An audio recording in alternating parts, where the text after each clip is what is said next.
m'appelle Frédéric Poulot, je suis chargé de mission énergie marine renouvelable au sein de la DREAL Normandie, donc la Direction régionale de l'environnement, de l'aménagement et du logement Normandie. Aujourd'hui, ce qu'on appelle énergie marine au sein des énergies renouvelables, on parle essentiellement des parcs éoliens en mer. Et aujourd'hui, ce qui va commencer à se développer sont les fermes hydroliennes aussi, donc des turbines qui sont immergées. Voilà, donc c'est les deux grandes technologies. Après, au niveau des énergies éoliennes en mer, on a différentes technologies, par exemple les éoliennes posées, et là on voit apparaître les éoliennes flottantes qui commencent à se distinguer. Alors après, il y a d'autres types de technologies, mais qui sont, on va dire, pour l'instant pas suffisamment développées, plutôt au stade de R&D, pour les déployer dans le cadre de la transition énergétique.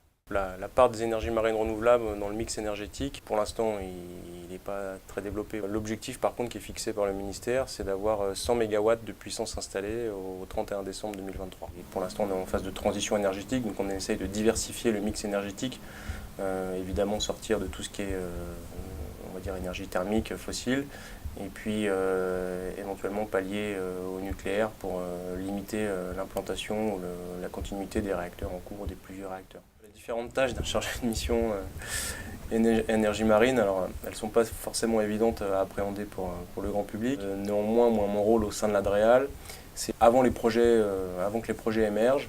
Donc on est dans le cadre d'appels d'offres nationaux. J'ai un rôle un petit peu de point d'entrée pour les services de l'État au niveau de tous les projets énergie marine renouvelable.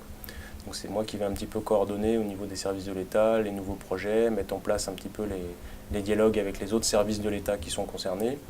Et à partir du moment où le projet va se lancer, sur des projets de cette ampleur-là, on va avoir tout ce qui est débat public, par exemple. Donc là, on va avoir un rôle aussi de coordination à ce sujet-là.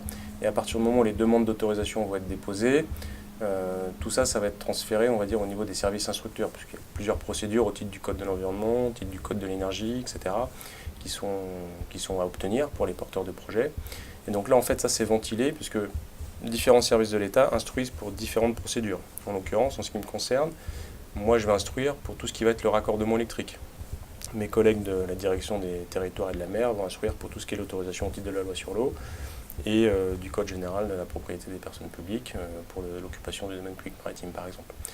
Et par contre, la DREAL garde son rôle d'animation de ce qu'on va appeler les instances de concertation et de suivi, puisque ça, c'est quelque chose qui est exigé par le cahier des charges, qui est un suivi tout au long du projet, qui se décline à la fois en groupe de travail thématique, c'est-à-dire qu'on va avoir un groupe de travail environnement qui réunit différents experts, des associations, des universitaires ou des scientifiques du domaine avec les consortiums, et on avance sur le projet. Et donc ça, on a la charge de le piloter également.